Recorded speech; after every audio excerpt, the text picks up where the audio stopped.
This is a Chery?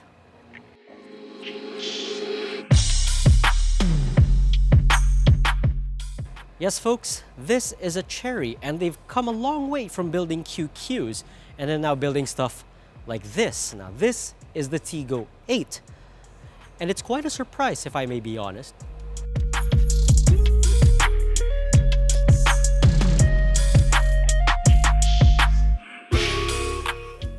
Now I'm still surprised about this Tiggo 8 because when somebody says Chery to me, it's the QQ that pops up into my head, not something that looks like this. And I have to admit, it looks pretty good. So you have this bold brash grille here at the front, and you have pretty unique looking headlights here too, with an equally unique light pattern going on. Even has these strong hood bulges going on too. Now the flanks, they're a bit on the minimalist side. There's not much detail going on, but it makes it look clean and makes it look even longer. Well, I have to say it certainly doesn't look like anything else on the road because, well, they applied some unique styling details here at the front and, well, at the back, well, it's typical Chinese. You have the license plate below the tailgate, but again, the way it was executed, well, it makes it stand out just that little bit more. So as far as looks are concerned, the Tiggo 8, well, it could sell on looks alone. Now here's another thing about the Tiggo 8 from the outside. Now you probably noticed it looks pretty big, and that's because it's longer than your typical compact crossover. So that's longer than the CR-V, the Forester, and the RAV4. However, it is shorter than your mid-size pickup based SUVs. So that's the Fortuner, the MU-X, and the Everest. So I kind of see what Chery is trying to do here. They're trying to do a one-size-fits-all solution for this particular crossover. It's an interesting strategy. And speaking of things that are interesting, you'd better take a look at the inside of the Tiggo 8 to see what I mean.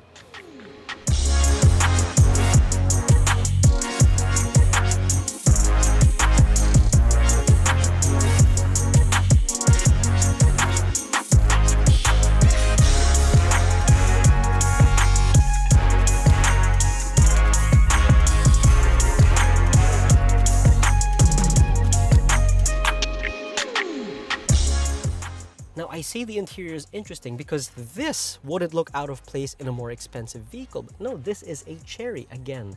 This is a Chery, and just again, look at it. And just about every part of the dashboard is padded.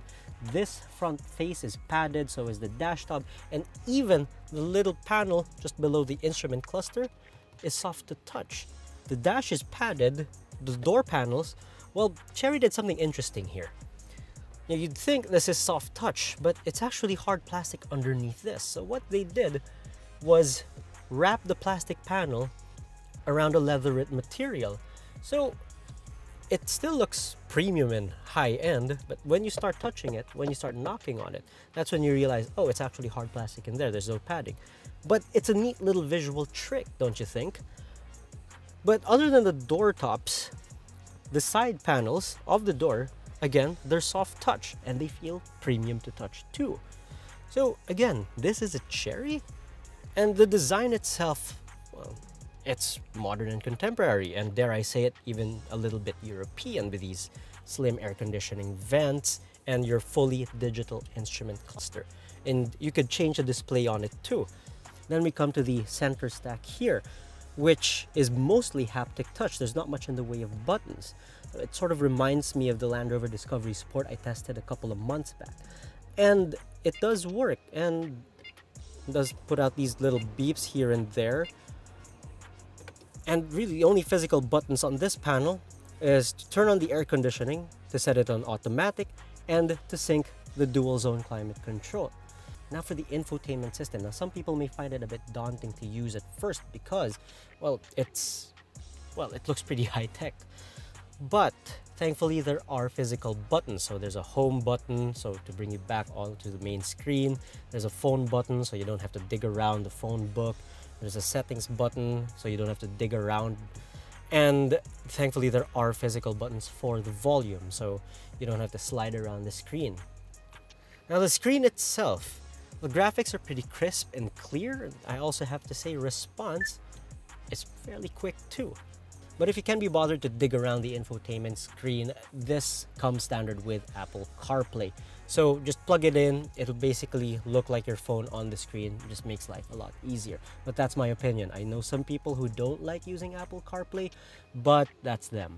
Now, if you don't want to use Apple CarPlay, the car does come standard with Bluetooth, and there are 2 extra USB ports under here by this cubby hole.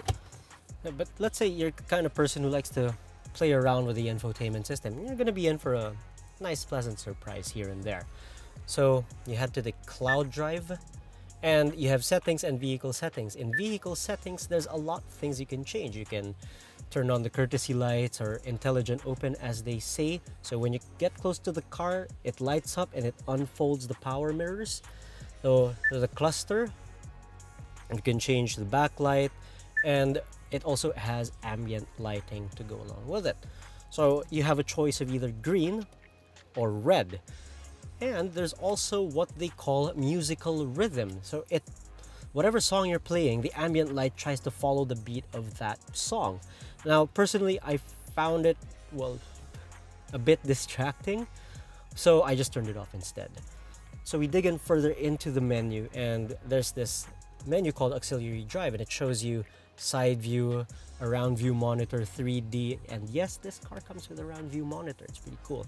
And the side view, you flick the turn signal either left or right, and it displays just how close you are to the curb, or just how close you are to the vehicle beside you, and all that. And you can even adjust the steering mode. So there's either comfortable, which makes everything soft and, well, pretty much devoid of feel, or sport, which adds a little bit of weight but doesn't necessarily add feel or feedback. But we'll get to that later. Now, since I mentioned the around view monitor, let's take a look at it too. So let's flick a switch down here, and there's a camera at the front and each side of the vehicle, and the rear as well from the tailgate, and shows you this, well, little 3D Tiggo 8 showing you your proximity around your surroundings. Now, it's a great system, and I found it very effective, especially when I was navigating through tight roads, esquinitas, all of that. But I do have to say the camera resolution can be a little bit better, but I could be asking a little too much from it if I do ask for that high-res camera. Still, it does the job, and it does the job pretty well. And it gives you an extra set of eyes so you don't ding your rims, your paint, or any other panels in your Tiggo 8. Now, because it's bigger than your average compact crossover, space here at the back isn't going to be a problem at all. Now, I still have lots of legroom, knee room, and headroom as well. But if you need even more space, check this out. The seats can also slide back, so you could even have more stretch out space. Now, how does it feel like here at the back of the Tiggo 8? Well, you still have that leather covered hard panel right up the door tops, and you still have all the soft touch materials you found over at the front. I'm glad they put air conditioning vents here at the back, a must in a car this size, and it was courteous of them to put a USB charger here too. It's only one socket, but still, every charging point counts, doesn't it? Now, for storage, the Tiggo has a massive storage pocket here at the back of each of the backrests of the front seats, and you have a tiny little cubby hole just underneath the USB charging port. I'm going to slide the seat forward to check out the armrest, which comes with a pair of cup holders. But if that's not enough for you, there are drinks holders in each of the 4 doors. Door pockets, on the other hand, they're a touch on the shallow side, but I guess you have the deep map pockets to make up for that. Now, the thing about the Tiggo 8 is, it may look like, well, your standard crossover, but this is actually a 7-seater, so let's go check that out too. Now, to get to the third row seats, it's better to get in from that side than this side, and I'll explain why. Now, it's odd that Chery only put the slide and tilt mechanism on this seat, because if you're going to enter from this wider bit, you have to slide the seat forward and recline the seats yourself. So really, it's Well, it's a bit of a struggle on this side. So if you're gonna carry any passengers over at the back, it's better to do it from this side. So I brought myself to the other side of the Tiggo 8 to get in easier. So this is the third row area, and I have, well, more than enough wiggle room, to be honest. Like, granted, I'm not a tall person, so this area is, as always, best for smaller adults or children. But that said, it's actually not bad here. I still have about this much knee room, and that's with the seats 2 clicks forward ahead of me. Now, of course, you're not gonna put any 6-footers at the back here. They're just gonna argue with you the whole trip. But small adults, totally fine here. Although a little more footroom would be better. I mean, there is space for your feet underneath, but not much wiggle room. Now for the accommodations here at the third row, it's not bad, although I wish the window was a little bit bigger just to let more light in. But if you want to let more light into the cabin, there's a huge panoramic sunroof, and it folds all the way to the second row seats. Well, the cover at least. The glass just stays until the driver's side. So for other things, you get cup holders, a little cubby hole here and there, both sides. And unfortunately, there is no USB charging port here, unlike some crossovers. Still, it's not bad all in all, I have to say. Behind the third row seats, you're not gonna fit much. It's really just like a handspan and a half, and that's it. You're not even gonna fit like a decently sized, oversized overnight bag here. But you can get more space out of it just by folding the third row seats. And thankfully, they made it a lot easier. So simply push this tab and let gravity do the rest for you. And the same goes for the other side. Now the cargo area itself is long thanks to the dimensions of the vehicle. Again, it's longer than your typical compact crossover. However, there is a fair amount of wheel arch intrusion. So it's one of the longest, but it's not quite the widest. Now, thankfully, the roof is pretty tall, so you can load tall items in here too. A low liftover makes putting items in and out a lot easier too. And if you need to store some valuables, this tray flips up so you can put more stuff underneath the floor.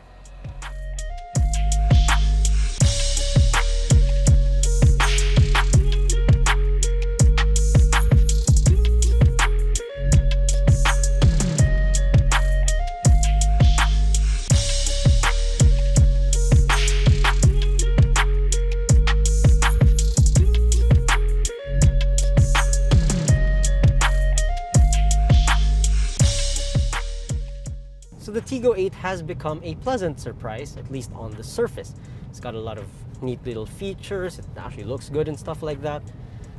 But will there be any more surprises once we hit the road? Okay, so a couple of things you should know about the Tiggo 8. It's got a 1.5 liter engine and it's turbocharged, which is typical of Chinese manufacturers these days. They've taken the downsized turbo route. Now, according to the spec sheet, it has 145 horsepower, but it doesn't feel like that. And that's thanks to the turbo. It feels like it has about 160, 170. So the car doesn't leave you wanting in terms of passing power and all that. And another thing is the dual clutch transmission does react quickly to shifts, upshifts and downshifts and stuff like that. And it's also fairly responsive. You just prod the throttle just a little bit deeper and it will upshift. It's not slow, it's not laggy or any of that. However, it does have the common, you could say, trait of the dual clutch transmission. And it's that it's not the biggest fan of low speed traffic. Now, once we hit stop and go traffic, that's where the transmission tends to be a little bit, well, there's no other nice way of saying it, a bit jerky.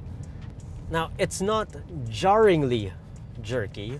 It's just that, well, some of your passengers may find it a bit uncomfortable. But with a dual clutch transmission, you have to adjust to it. Perhaps this particular car just needs a little bit more break-in to understand my driving patterns. Because once it does that, well, assuming it does that, then perhaps it'll be a smoother experience. So the performance is good. It feels like a 2 liter, it pulls like a 2 liter, despite having 0.5 liters less. However, fuel economy could be a little bit better. Now, compact turbo engines, they have this promise that you have the power of a bigger engine while having the efficiency of a smaller one. But from what I've observed so far, it sort of drinks like a 2-liter. Now, I'm not saying this car is very thirsty. It's just that I expected better out of it. In heavy traffic, I averaged about 7.5 kilometers per liter, which is fine for a 2-liter, but for a 1.5 liter, that sounds pretty thirsty. In extremely heavy traffic, I saw figures dip as low as 6 kilometers per liter, but it more than makes up for it once you hit the highway, because on open roads, the Tiggo 8 does, wait for it, 14 kilometers per liter. And I wasn't even hypermiling or any of that. That's just me normal driving and all that. So 14 kilometers per liter is efficient, especially for a car this size. So that's how the Tiggo 8 performs, but how does it ride? Does it glide over bumps, or will it jar your spine? Well, it's somewhere in between that. See, the Tiggo 8's ride is a touch on the firm side, but it won't jar you. I could best describe the ride as on the supple side. You'll feel the bumps, you'll feel the minor road imperfections and all that, but that doesn't necessarily translate straight to your back. Now, we're driving along EDSA right now, and I feel the expansion joints, but it's not necessarily sent straight to my back. The seats do a decent job of absorbing some of those little road imperfections. Although, speaking of the seats, well, I did find it a bit on the over-boosted side in the lumbar area. And that's not necessarily a bad thing. Perhaps in a short drive, you're gonna feel it sort of sticking through your lumbar area, but on a longer drive, it feels okay. I do like the seat bottoms though, because they're firm enough that it'll hold you in place, but they're soft enough that they'll still be comfortable after a 2-hour drive. Now, if I'm going to be frank, I found the steering a bit, well, odd. And mainly because there's not much feel, which is what you expect from an electronic power steering. I think just about every car with EPS out there doesn't have a lot of feel or feedback. However, it is very sharp, which doesn't really suit a crossover. It's great for sports cars, but not really for a crossover, especially for a high riding one.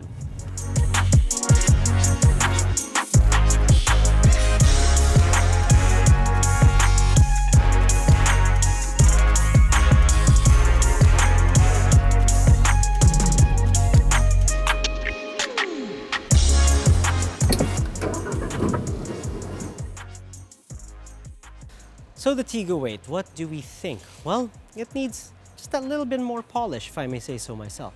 Now, I'm not saying it's a bad car, but there are several things they can improve upon, like the access to the third row seats. They should make it easy for both sides, not just one side.